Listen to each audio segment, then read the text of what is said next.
I will go ahead and turn it over to Peter Clampkin, who is a new member of our new board of directors for 2022. So yay, if you haven't met Peter, this is Peter Clampkin. So hi, Peter. Thanks for joining us. Hey, Tara, thank you. And of course, thank you for the opportunity to be on the board of directors for the NAIPC. I'm really looking forward to it and hopeful that I can make a difference in some form or fashion. And also for the opportunity to host the Hidden Gem series for the council. You failed to mention that is the #1 program on YouTube channel for the NAIPC. I think it is the only show on the channel, but nevertheless, it's #1 with a bullet. So we appreciate that as well. One of the best things about being host of the Hidden Gems is I get to, I don't want to say reacquaint, because that's not necessarily true, but at least talk to folks that I have talked to over the years and 20 plus years in the senior marketplace. And today it's my friend, John Migliaccio. And we'll talk about John's background in a second, but I will remind him starting out about how he and I first met. And I had been in the insurance business and part of the life insurance council back in the day.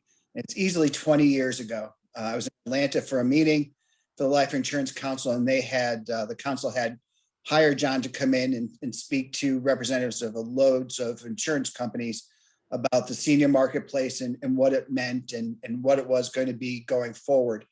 And you have to remember again that this was 20 years ago. So when John was done speaking and had the audience of insurance executives in the palm of his hand, he owned the audience, let's put it that way. So one of the things that I had done was I was like Elvis, chasing Elvis as he was leaving the building.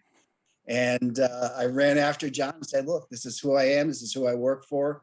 I run a division of final expense and funeral planning salespeople and across the country. And we'd love to have you come in and speak to our group. Unfortunately for him, it was in Binghamton, New York in the middle of winter. But nevertheless, that's how our relationship started. And even back then, 20 years ago, there were two things. One is that John filled the room. Even for us, and we're used to having people come in and talk to us, but there was not an employee, I don't think, in my company that was not in that packed conference room because they wanted to hear what John had to say because it affected our business more than anybody we would ever have come in and speak to us. And then the second part of what John had done back then was, as I said in the announcement about the meeting and introducing John, he literally wrote the book on marketing to seniors back in the day. And even I have a rep here that showed me a copy. I think actually it was Tara. Tara showed me a copy of John's book, and not that a couple months ago, and she still had it. And really, it's been a guide for me in my career, and I know for a bunch of other people. And two things stand out about it, and I'll have John talk about it in a second. The first that stuck with me is John 20 years ago was talking about technology and seniors. And the fact that don't dismiss the fact that seniors at some point are going to be computer literate. And that was even before cell phones and doing video on phones and everything else that we do on our phones. But John was ahead of the game in terms of that seniors will adapt to technology as your grandchildren were doing. And so that was one thing. And then the second thing I still talk about to this day is that is what seniors want to be called. And John, you might remember that too. Right. Is that and it's a great line. And so we talk to our sales reps here at AAG and others that say, do you call a senior? Do you call them old, elderly, aging? I can go on and on. And to John's point, the only thing that John had said that does not offend any single person over the age of probably 60 is when you call them a grandparent. And we had looked into, actually for a period of time, I own the domain name. It's like grandparentmarketing.com, grandparent.com, grandparentreversemortgages.com, because I just thought that was genius. So with that, it's my pleasure to introduce John Migliaccio, and we'll talk about a variety of different topics that John's involved in and knows everything there is to know about The one thing I'll add is that if you've been in the reverse mortgage business or an insurance business and worked for MetLife, you may very well remember John from being director of research for the MetLife Mature Market Institute, which really set the bar in terms of how to work with seniors, what seniors are looking for, what products are they going to be looking for, and so forth. So, John, I'm very happy to have you here. Of course. Yeah, great to be with you. Thank you. I really appreciate it. It's been a long time since we've seen each other, and I'm really happy to be able to do that. I'm also happy that we both remain so young looking. Liar. Yeah. So I guess the question is, where should we start? And one thing that occurred to me was, let's talk about some of the things that you had thought about 20 years ago that certainly have come to fruition today. And then, what are you thinking about now that could come to fruition for seniors, especially those that are aging in place, even 5 years from now or 10 years from now? Yeah. And these are kinds of things that you think about, Yeah. all that would certainly benefit all of us. Yeah. Well, it's interesting that you bring up, when we actually, first met and, got the chance to work together for some time, and the kind of the book that you're probably referring to was called The 77 Truths of Marketing to 50 Plus Consumers. And it was actually around for quite a long time. We had, I think we were into the third printing of our third edition when my colleague Kurt Medina and I, went on to some other stuff and stopped updating it. But it was set up to give people information about the market and what was going on in the market, the senior market and the 50 plus market at that time, which was primarily boomers, boomers and seniors at that point. And started talking about things like you mentioned about technology. So it was interesting when you and I had the conversation, and I went in to look at actually I knew he had done some things at the MetLife Mature Market Institute. And in fact, we did do an aging in place study in 2010 in cooperation and partnership with Louis Tenenbaum, who I think still is, and at the time was a leading advocate of home remodeling and making homes age friendly and age accessible. And we worked with Louis to put together a study on what we called Aging in Place 2.0. That was in 2010, and created a 10 or 15 page workbook to go along with that. At the time, though, it was something that that we studied and looked at. It wasn't something that I had personal experience with at that point, which soon turned into a lot of real experience of aging in place issues, not necessarily for myself, but for my parents and for my in-laws. And it was interesting to go through the aginginplace.org website. And you could see from this is 2010, and Aging in Place, there had been a number of AARP studies which are still ongoing, and every time they do it, they find exactly the same information. 85% of people want to age in place. They want to age in their own homes, and that's been ongoing for decades. But the challenges that we looked at even 10 years ago in this Aging in Place 2.0 study are still relevant today, and I can see that very directly from aginginplace.org website, and what we had 5 items for. There's now 2,000 items for that you're looking at. So it's obvious that aging in place continues to be a very critical issue. It is much more. It's certainly advanced from where we were 10 years ago or 12 years ago. But I see the core issues are still exactly the same. I mean, they haven't really changed. It's great to see more resources, and it's great to have some experience now, both in individual in my own life and through working with others about what goes on for it. So it's a demonstration of the continuity of the issues, but progress in so many areas around it, that you guys have been able to identify. So I applaud that. I would also like to hear about what you guys are finding. Yeah, just out of curiosity though, John, why would MetLife care about aging in place if they're in the insurance business and reverse mortgage business coming up? Yeah. I think the Mature Market Institute played it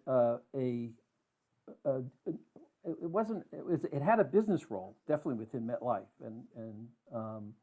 but the beginnings of it were when MetLife won I think the first long-term care insurance contract with AARP. Got a 10-year contract.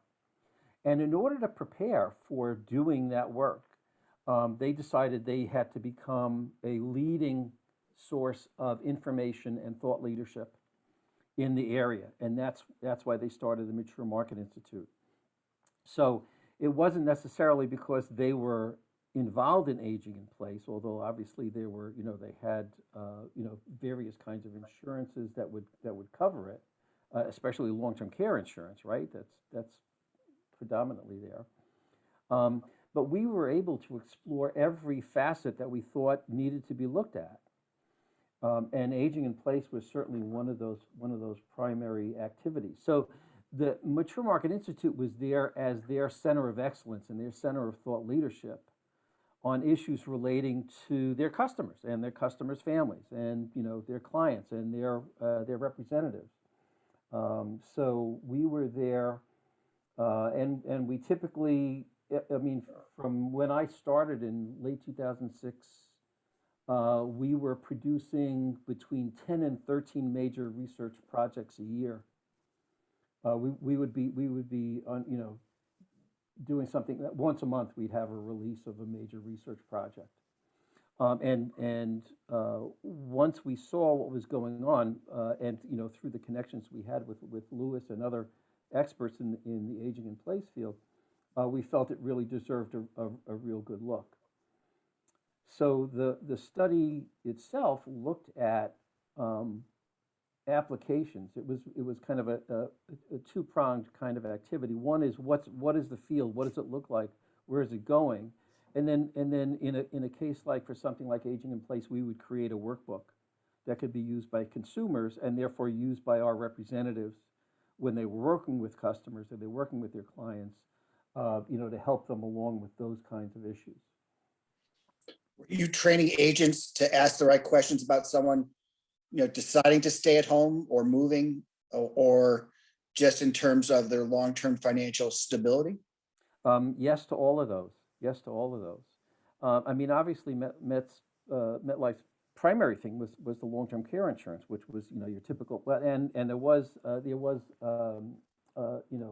coverage in some of those products for aging in place, for home services, et cetera, et cetera. So they were always interested in exploring what did they need to know to stay competitive, and what did they need to know to be able to best serve their clients and their customers and their families.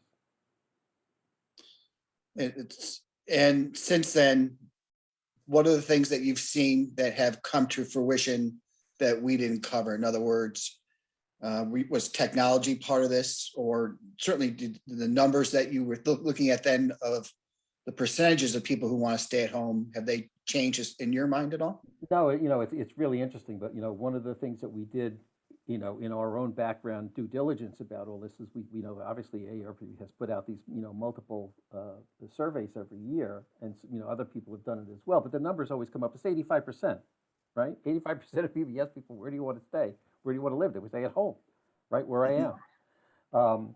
The issue, though, that we found that is still predominant is that's great, but when we were looking at this was back in.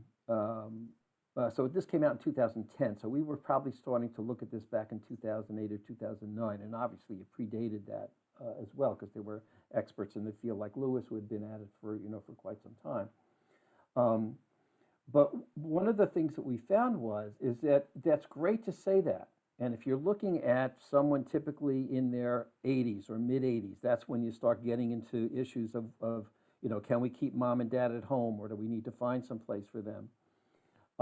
If you look at the age of mom and dad's home was built at a point when all of the progress that had been made in terms of what you need to age in place wasn't there. So, in personal experience, my parents had moved into a house that had been built in like the early 1960s. And they had lived in there for a long, long time until, they needed assistance. My father had a fall, you talk about fall prevention, there you go. And wound up in a hospital, and then wound up in rehab, then wound up in assisted living. And so, went through this this continuum of care cycle, along with my mother, who was okay and didn't have those kinds of issues. And in looking at, what am I going to do with dad when he gets out of the hospital and the rehab, and the house that they would be going back to was completely inadequate, and not only inadequate, but because of other things, was actually a toxic environment for them. So the critical thing was, yes, everybody wants to age at home or age in place, but the places they typically had available to age in were completely inappropriate for what you needed to do without major redo or reconstruction. So that's what we focused on with Lewis in terms of what can you do? We had three priorities that we were able to establish, that ramped up in cost every time you went to the next level of priority. So the first ones were fairly simple, let's prevent a fall. That's always really good. That takes minimal kinds of things. Then you need to work with minimal infrastructure in the home. And then the third priority is, when you have to do something major. It would have been impossible for my father to come back to the house that they had lived in for decades, or for my mother to take care of him there, or for, actually anything, because he could get around, but he was also wheelchair bound. In some cases, there wasn't a door in the place that was wide enough to accommodate a wheelchair. So it was simple. It's very simple things like that made that made this barrier. And then at around the same time, a little bit before that, my wife had her parents were living independently down in Florida, had some health issues, and had some a fall again, which was another component of this. And their house was set up a little bit differently, and they could accommodate aging in place at home. But what my wife wound up doing was running what I call a single-family nursing home. So you had these different kinds of solutions, or unavailability of solutions, working at the same time. And so in one case, the aging in place framework worked, but it was so service intensive that the cost of it was equivalent to a pay-as-you-go nursing home cost. And in my case, I couldn't accommodate anything in the aging in place framework that was available to me. So I think those kinds of circumstances still remain. There may be some changes there, and certainly there's more awareness, and there's certainly a lot more services, and there's a lot more potential solutions than there were 10 or 12 years ago. But I think the issues certainly remain the same. And the other thing is, thank God we've got all the folks here on this call and everybody else who's part of NAIPC, because when we were looking around, there was nobody you could go to. Who are you going to call to try and help you out to figure some of this stuff out? So I think that's another big difference. And we also did a bunch of work with the National Association of Home Builders at around the same time, and they obviously they developed this certified aging in place specialist certification, which was a godsend. It had a great it was a great advance in terms of the expertise that might be available for people to do that. So, but I've seen I don't know how rapid it was, but certainly considerable expansion of those kinds of activities and expertise, is evidenced by the folks here on this call and in the organization. And even while you're doing the research on this and going through it with your parents, did you still feel like an educated consumer? Oh, heck no. I didn't know what the heck was going on. Are you kidding me? It was just like, this was like, yeah, I can't tell you the conversations that we would have about, the thing is that it's the difference between, research and reality. The research certainly points out to like global kinds of things and even finds out information. But when it's like when we talk about senior centers, we say, if once you've seen one senior center, you've seen one senior center, every case is so individual and so different.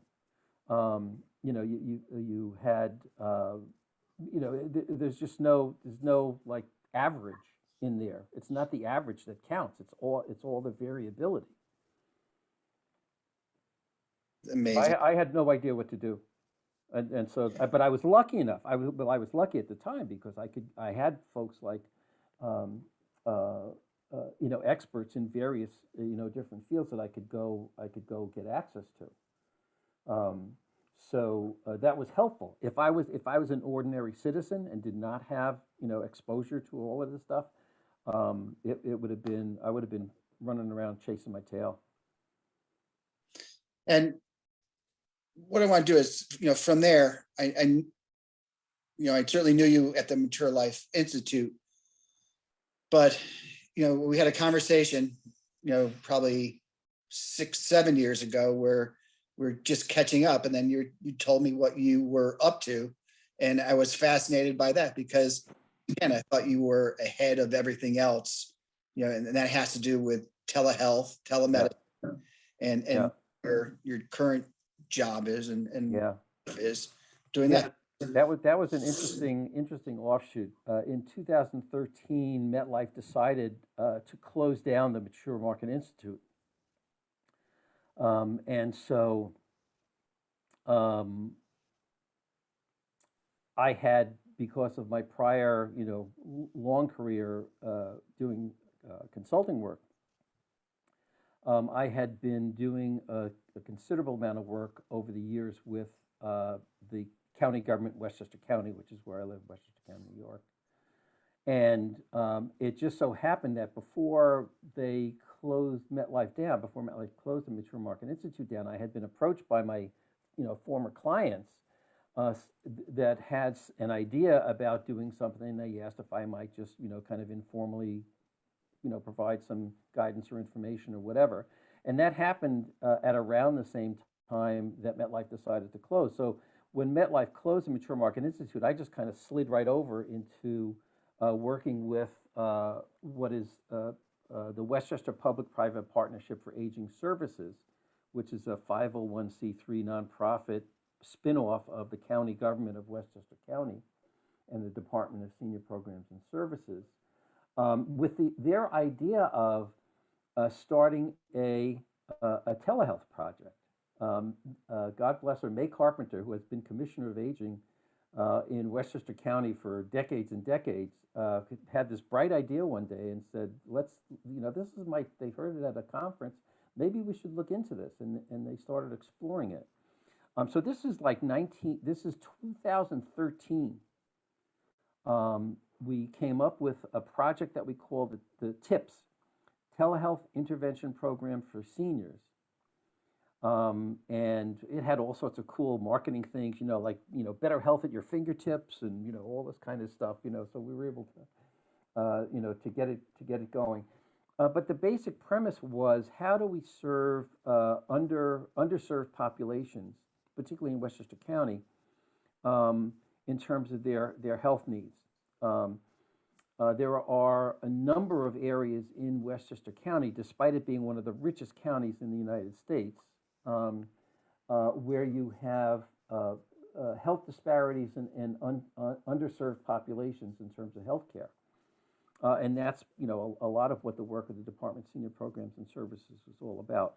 So we started looking around and were lucky enough to make contact with a colleague of mine at the Harry and Jeanette Weinberg Foundation down in Maryland, and floated the idea of of us proposing a project that would develop telehealth services. And there had been telehealth services around for a long time. The traditional model for telehealth services was that you would have the setup of equipment, at home. You would go into the hospital, you get released from the hospital, they give you all this equipment, you'd go home for a month, and you'd go home, and then they would give you this equipment, they would monitor you from home for maybe a month or 2 months or 3 months or whatever, post-acute services needed. And then they would recover that equipment. You were doing better. They'd recover the equipment. They'd clean it up and give it to the next person. Our model was something that we had two variations on the model we actually came up with. One was what we call a congregate model, where you would be delivering telehealth services in senior centers or other affinity programs like that. And then so that was the affinity program. Then we had a congregate model where we were delivering the services into senior housing. These could be, moderate income, low income housing, senior housing, those kinds of things. And this was not something that was out there at all. So we have kind of a joke that we said, yeah, we were designing the boat, building the boat, selling the boat, bailing the boat, and modifying the boat all at the same time. There was no model for any of this, but we over the course of a number of years, we got a very generous grant from the Harry and Jeanette Weinberg Foundation, which allowed us to get started on this.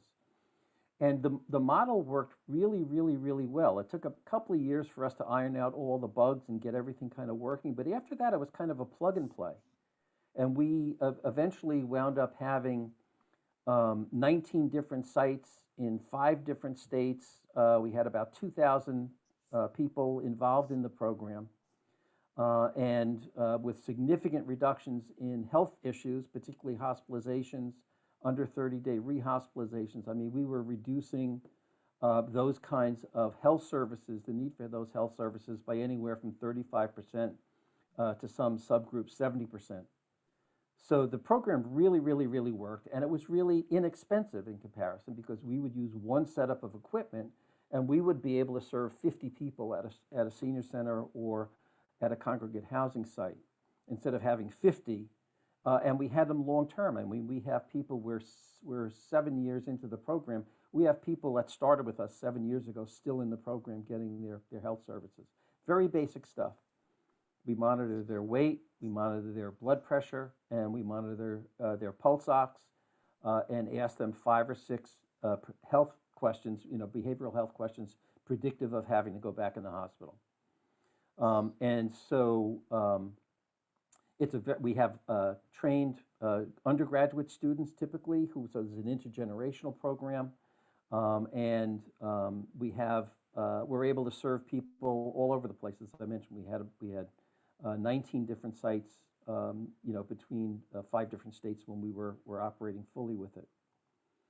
So just can you talk about, in that sense, thank goodness, as I mentioned on a call earlier today, that today is not just Pearl Harbor Day, but it's also the last day of selling for Medicare Advantage.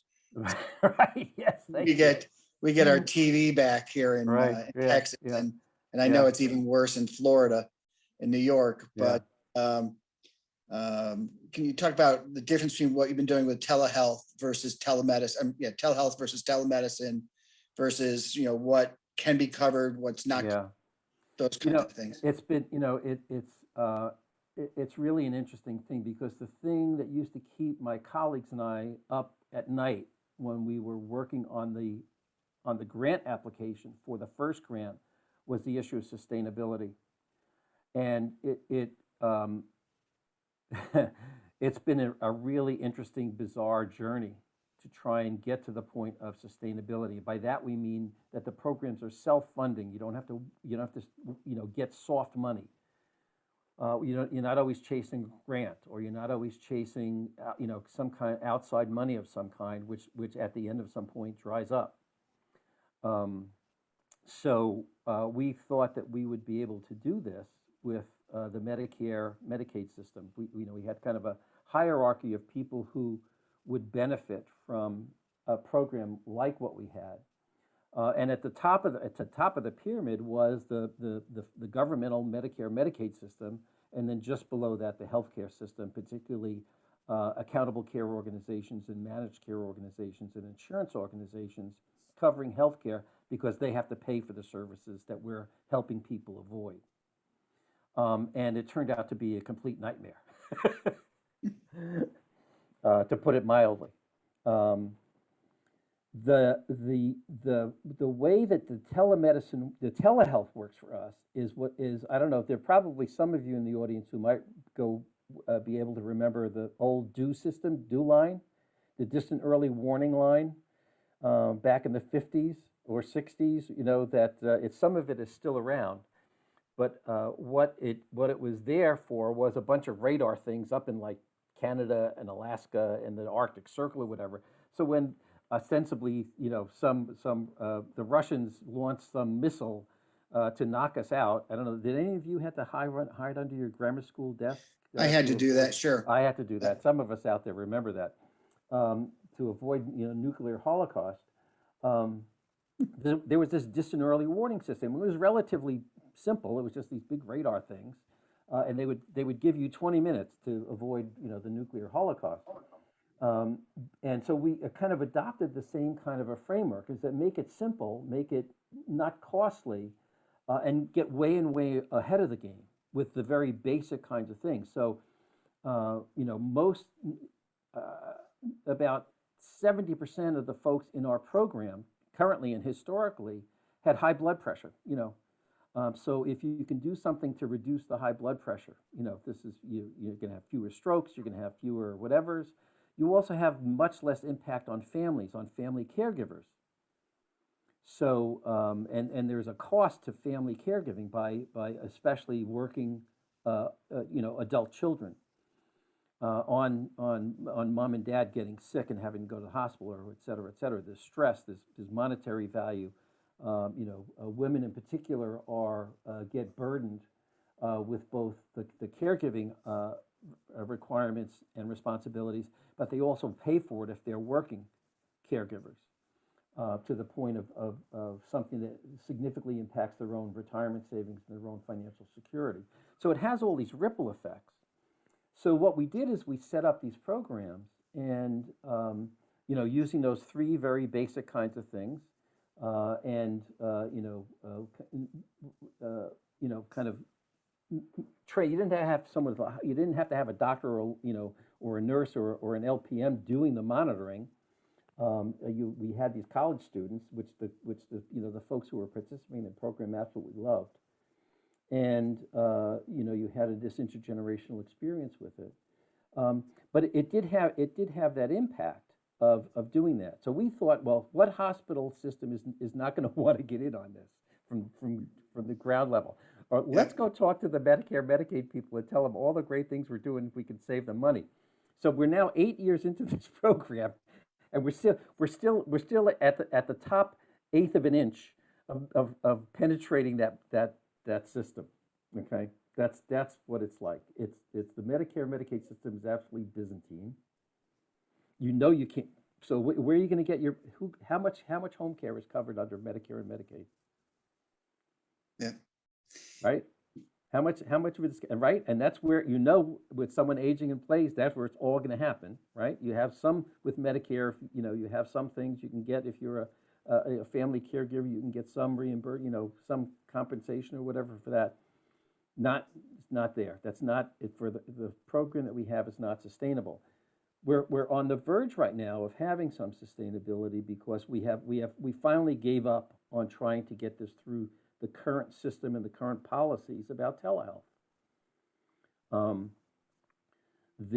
Because it's a congregate setting, it's an affinity setting. We don't have something, et cetera, and the requirements for that in the cases where we do have that are really challenging. Let's just put it that way.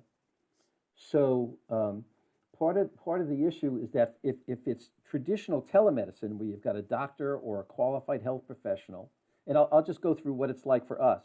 So in order to qualify for Medicare or Medicare or Medicaid reimbursement for our program, you have to have a setup, which is now technology is such that we have a Bluetooth enabled equipment. You need internet connectivity. I can't tell you that just the issue of internet, kind of the spread of internet connectivity. You think everybody has it, everybody doesn't, especially if you're looking at a senior population, right, older adult population.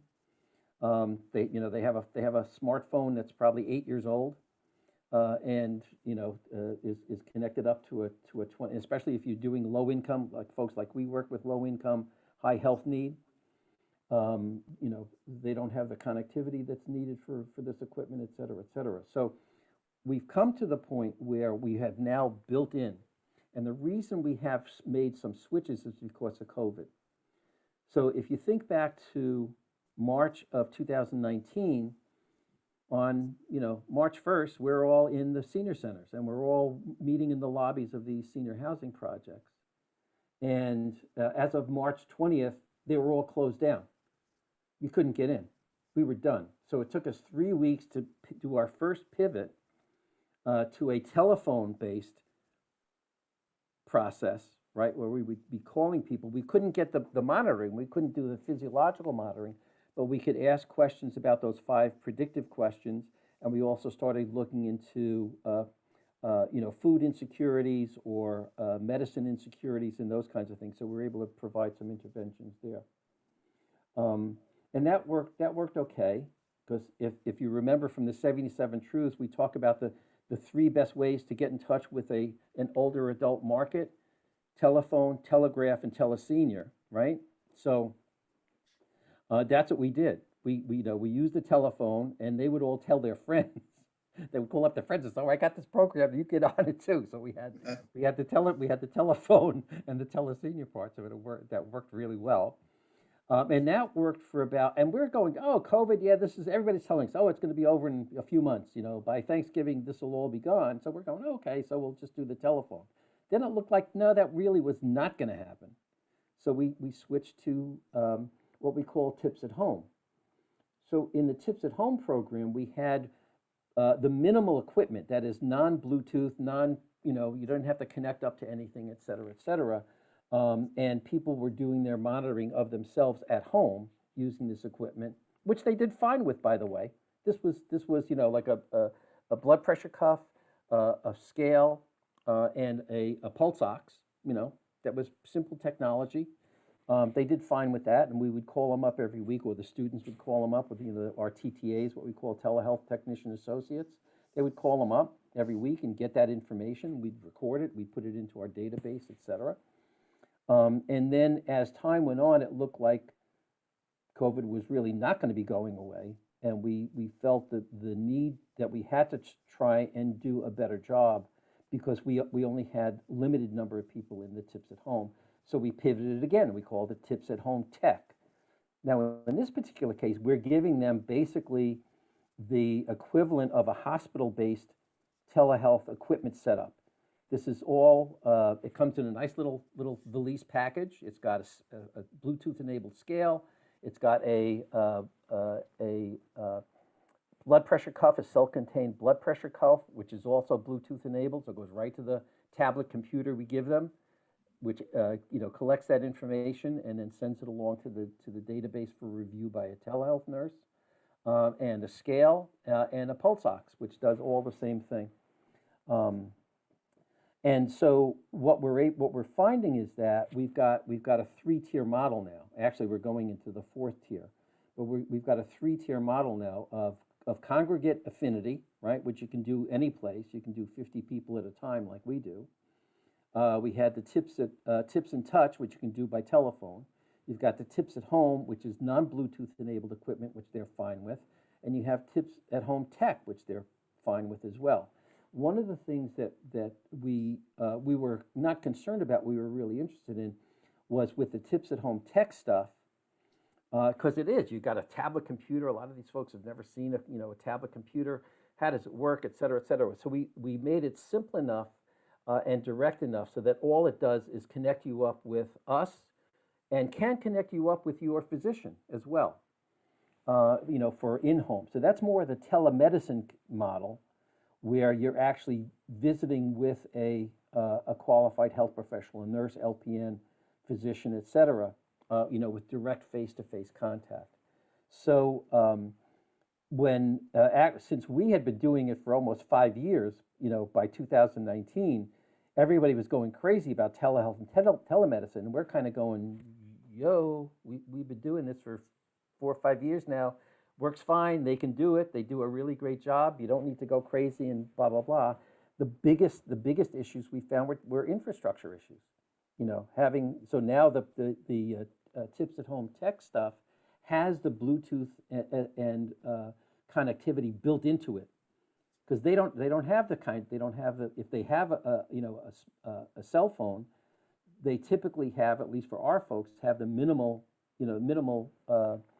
arrangement with that, or it's slow, or they're in places that you can't get it or whatever. So we built all that stuff in.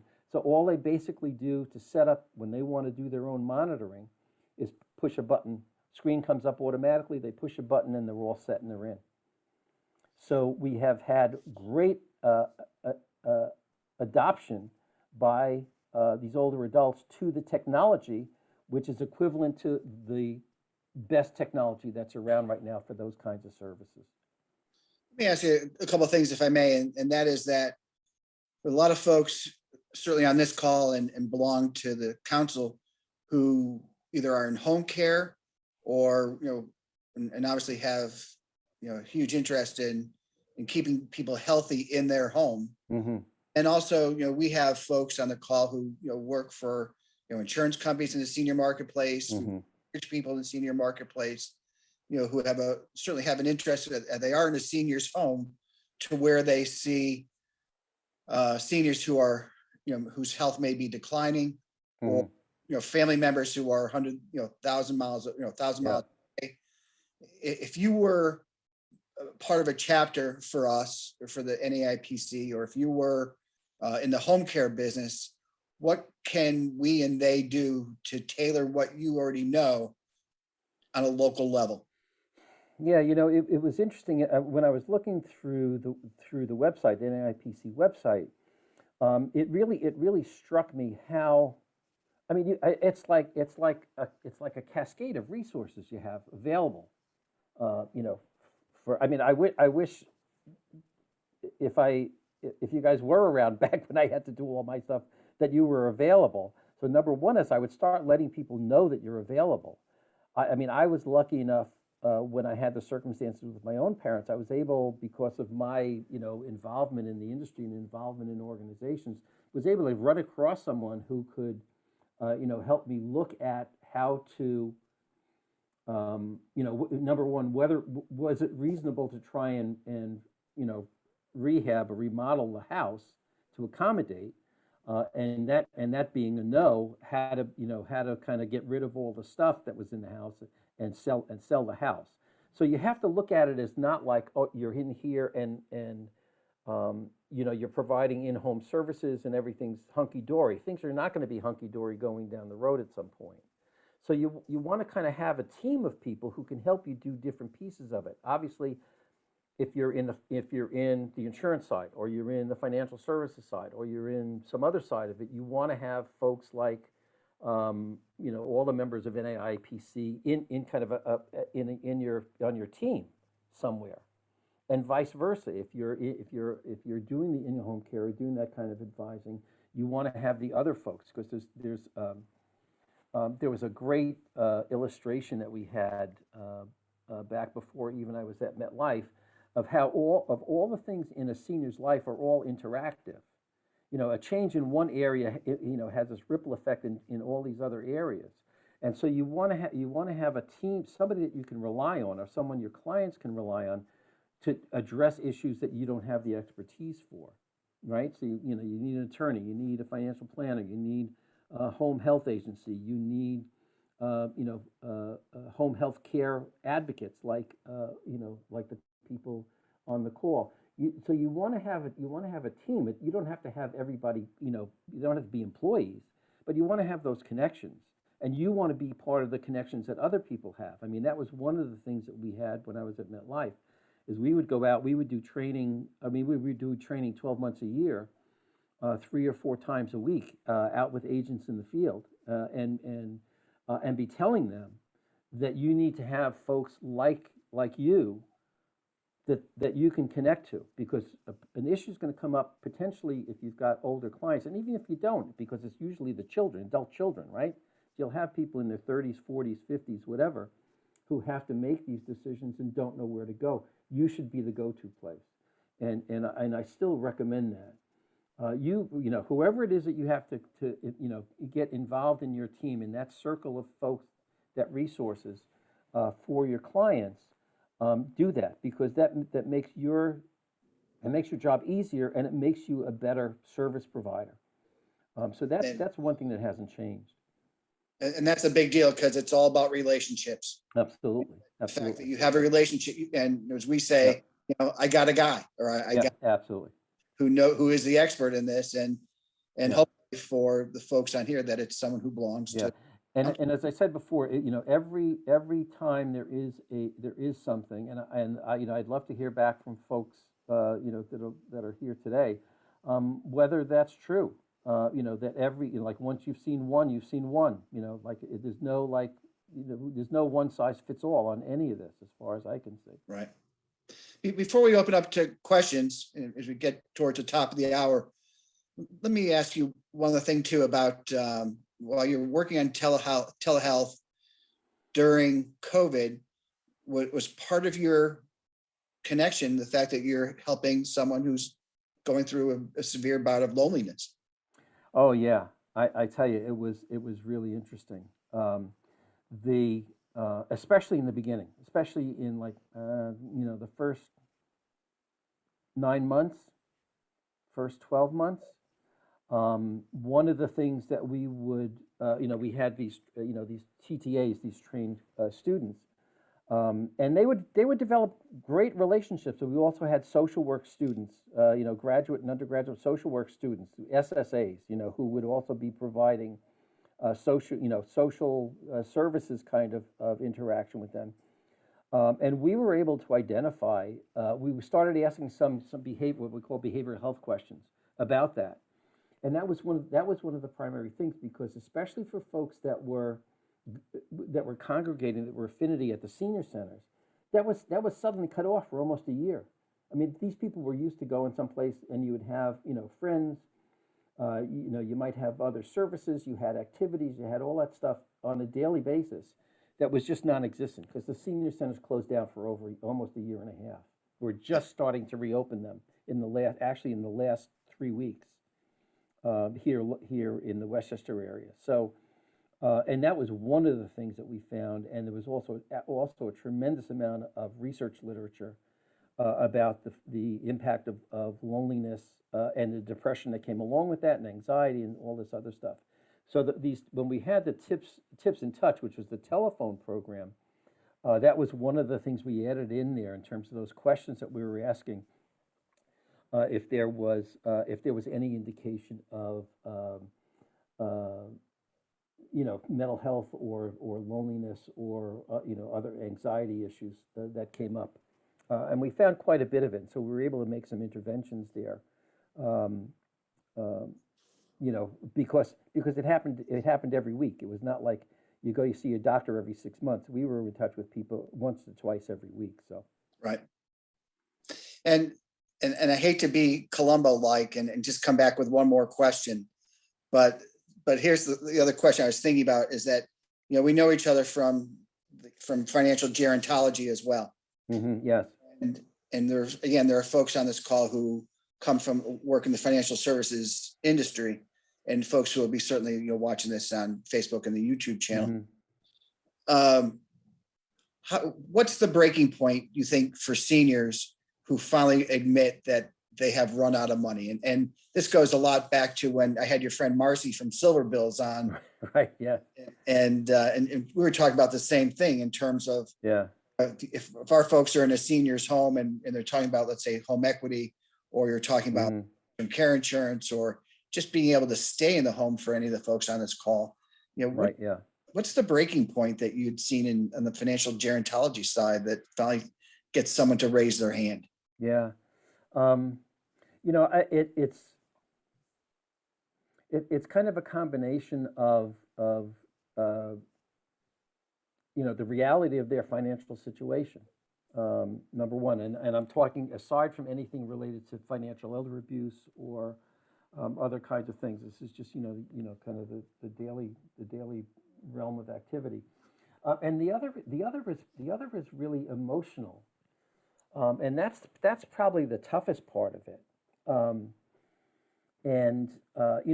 There's a pride, there's a pride of, and there's a family issue as well. I think one of the things that happens is that I've heard so many times, and I've done presentations and we've done some research on this, is that the home is for the people out there. Figure you're 80 or 85-year-olds or even older, right? Their major financial investment is in their home. It's a source of pride. It's like they raised their kids there. They've had mortgages. They paid the mortgage for 30 years, right? They did that. They finally, everybody had that mortgage burning, when you're finally, it's yours, and nobody else's. And there's the pride there. And then the next step from that is, I don't want to do anything because I want to leave this house to the kids. Can I tell you something? The kids don't want it. Don't, that was my parents. Oh, they didn't want to do anything to fix it up because that would cost money and mean, less or whatever. And we're going to leave it to you. And what I got was a 400-pound anchor in the middle of the Atlantic Ocean and a push over the side, right? That's what it was for me. It was a nightmare. And so I think that's part of it, is that the tipping point is when somebody else comes in and helps them make that decision, and it's typically going to be family members. I mean, family caregivers are so essential here. It was very difficult, to tell my mother and my father. I said, you can't go. They said, well, this was after he was in rehab or whatever for a while. I said, you can't go back to the house. You can't go back home. You can't go back there. It was but we I said, it's because of the condition of the home. You can't live there. You can't live there. I'm sorry. And that was first with my folks saying that, and secondly, it was taking away my father's car keys. Yeah. And he was Mr. Magoo. He was. He should not have been driving years ago. No, let alone when he was 92. The only way my father, who was 90, and was still taking my mother to work at Macy's 3 times a week, right? God bless him. Was when the only person that they would listen to was the doctor. And I called up the doctor and said, you have to tell my father that it's medically prohibitive for him to drive the car anymore. Right. Because he wouldn't listen to me. Yep. Right. And so the doctor said, you can't drive the car anymore. That's it, for whatever reason. And he finally stopped driving, So, and the kids don't want the car either. Right. Couldn't give it away. Yeah. He had a classic 35-year-old Lincoln, right? That nobody wanted, So I could not give it away. Literally could not give it away. Yeah. So we have a couple minutes.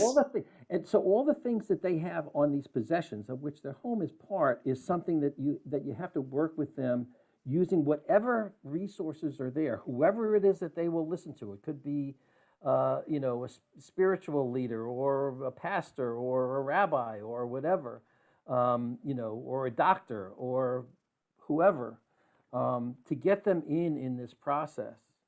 Along with the financial professionals and legal professionals and all that kind of stuff. You have to have the emotional support in the team.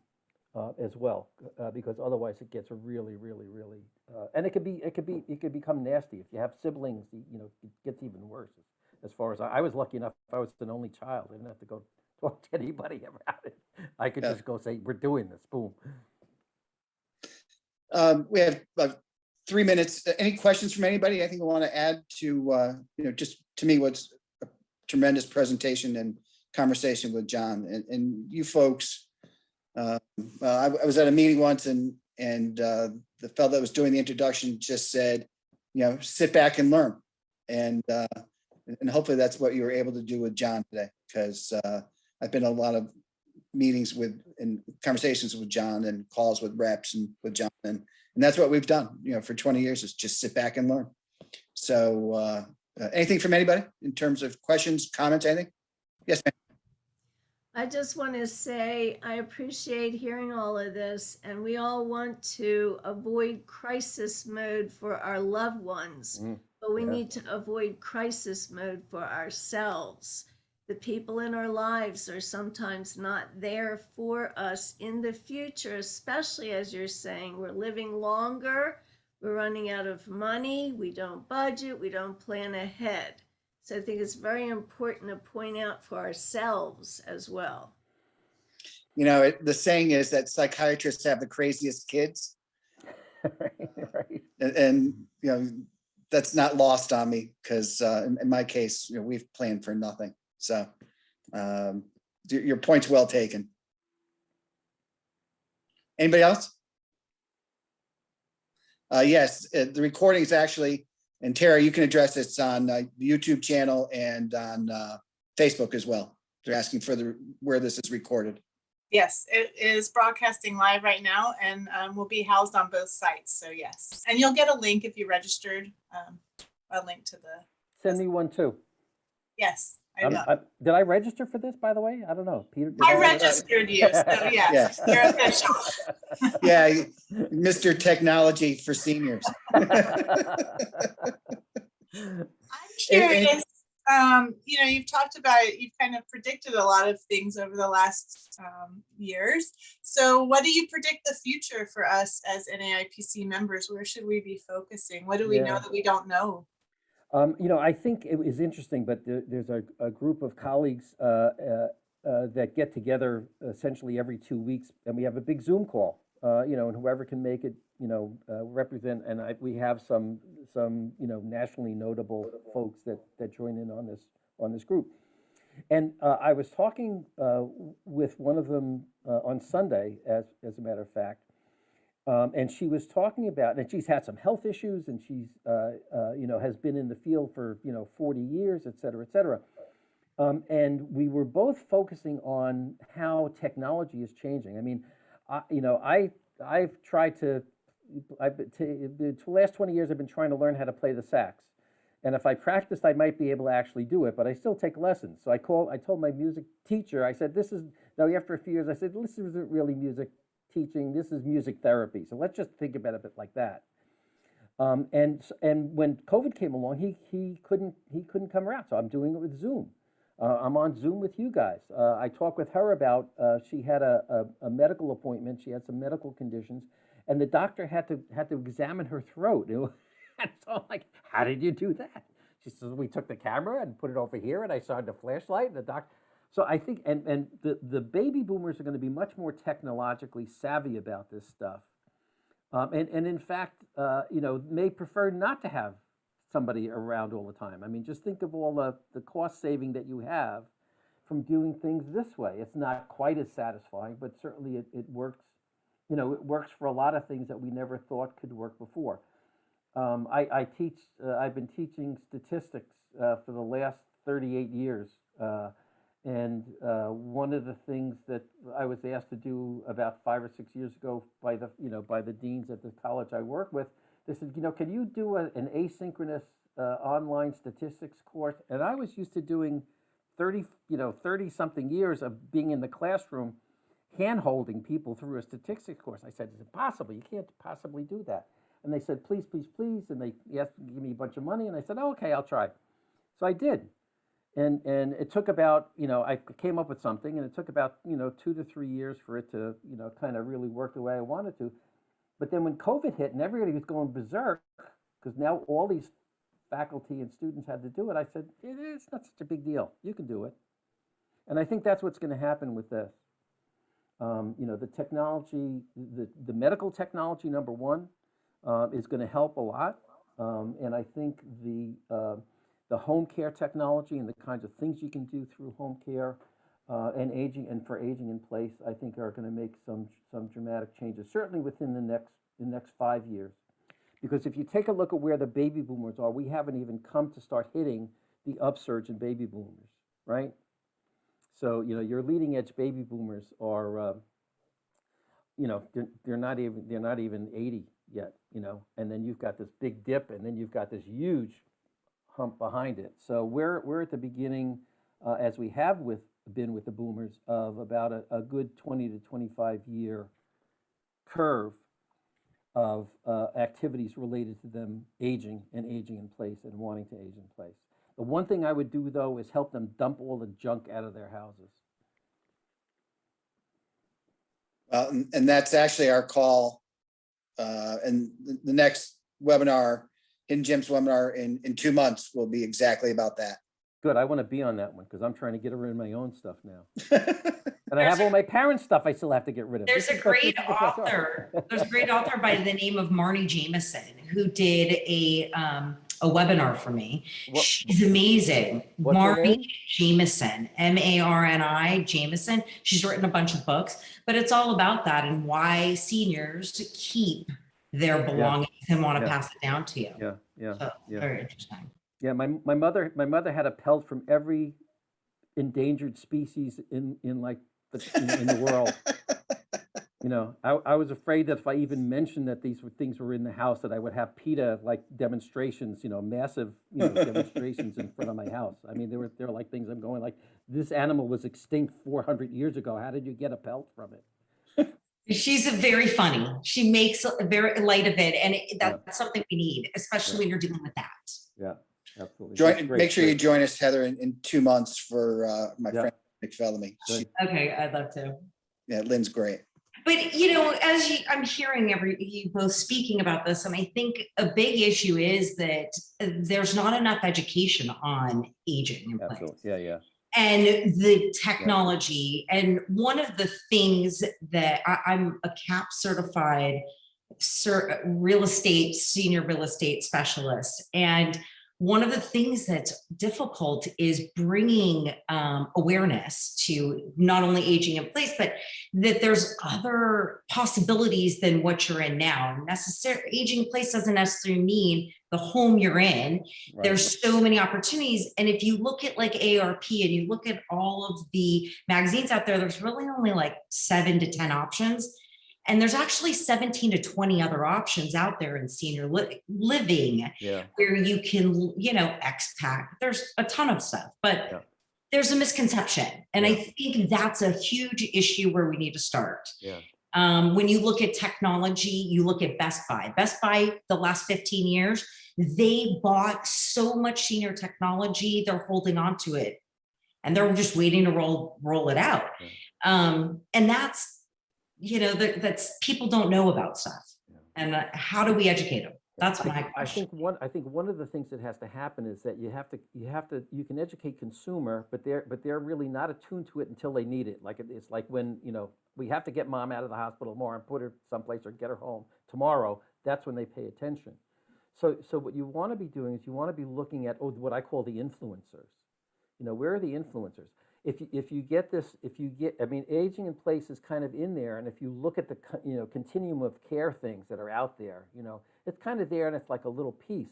But I think if you go from there and there's one liner on a chart to your website, and you say, oh my God, this is like an explosion of information, and you've got something for every little piece of this. To really be positioning yourselves as the go-to resource on this, rather than kind of hide your light under a basket, to be out there. I don't know I don't know, is there, I know, Peter, I think you had started with Lorne Michaels doing the reverse mortgage stuff. Reverse mortgage stuff. But, you No. know, get that celebrity spokesperson out there and have them start talking about it. Thank you, John. And again, thank you all for joining. Terry, you have anything else? We had one question from Russ over in San Francisco. I didn't want to miss Okay, it. sure. He says, what percentage of people are actually forced to move due to injury, loss of capacity, financial insecurity, or other reason?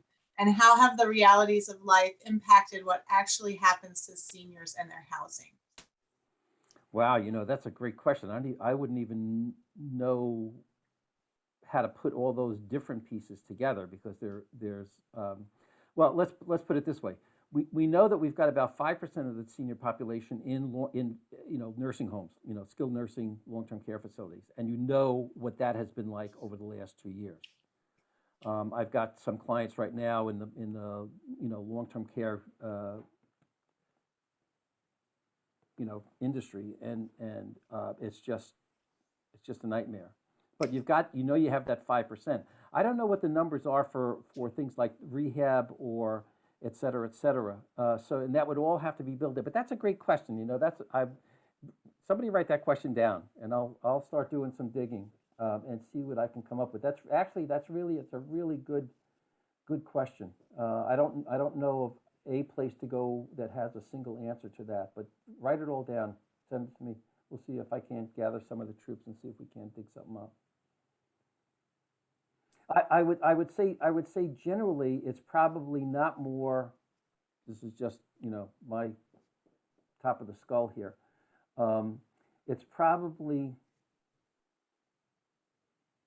not more than maybe 10 to 12 to 15%, and don't quote me on that.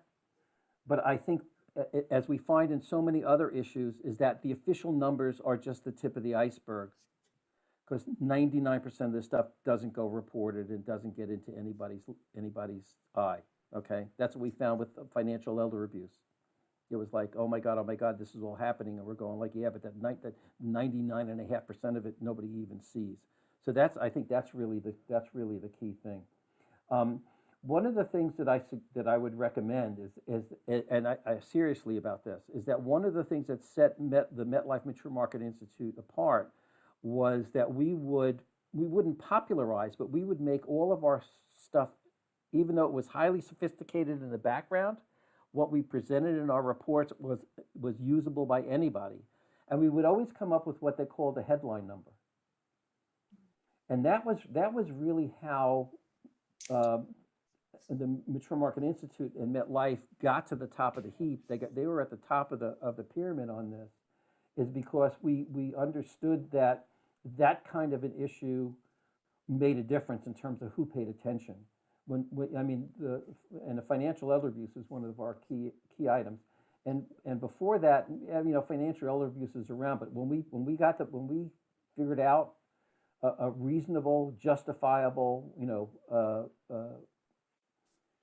headline number and put it out there, we were like in front of the Senate committee on this, and we got more coverage from those couple of studies than all of the other activity MetLife was doing on marketing and advertising together from stuff like that. So be a thought leader is what it comes down to. You have to look at yourselves and act like thought leaders and do the stuff and provide the thought leadership, because that's what people are looking for. That's the beacon. We'll start with those set of questions. I think that's a good one. That has all the earmarks of a really good headline number when we're done. That's it. Tara? Great. Well, thank you. Thank you, everyone, for joining us. I put a few links in the chat box. I don't know if you all have seen our new job board, but we have jobs there that are active, and you can post for free as a member. And our next program, we're having a program every week, which is exciting. Next week, we're doing our very first music therapy discussion group with music therapist Steve Toll. I'll bring my saxophone. Yes, please do. He has his guitar, you have the saxophone, it'll be great. So thank you all for joining us. I will be sure to follow up with the link and the response, John's response to the question. And I hope to see you all at a future event. So thank you, everyone. Thanks, John. Thank you, everyone. Thanks, Peter. Thanks, Tara. Bet. Thanks, everyone. Thank you, John. Yeah, thanks, Tara. I'll see you at one of the Thank you. conferences soon, I'm sure.